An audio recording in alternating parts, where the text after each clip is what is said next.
esimene advent, 3 kraadi sooja ja läheb siis jõulumeeleollu kogu maja. Eks näha ole, kas lund ka tuleb või ei tule.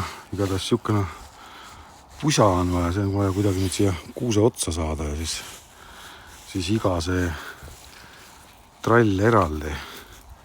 Ja kui pimedaks läheb, eks siis näha ole, kuidas see kõik välja nägema hakkab. Aga jah, ilm on väga hea täna sellega tegeleda. Eelmine aasta oli ikkagi miinus.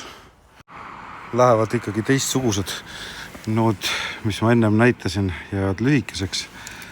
Aga siin on jälle see draama, et ükskõik kui hästi sa neid paned jaanuaris kokku ja ära pakid, ikka lähevad sõlme kõik kogu aeg. Latern sai ka paika ja äpi pealt saab siis juhtida. Kuusk sai päris ilus ja siin on siis latern.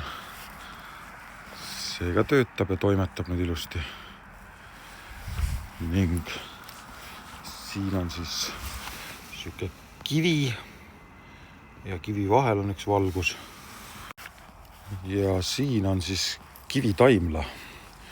Seekord sai siis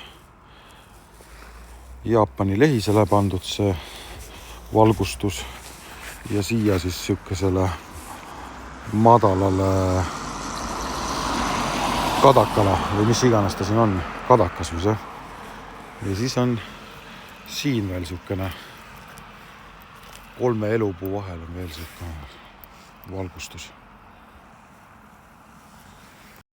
Üldpilt on siis selline.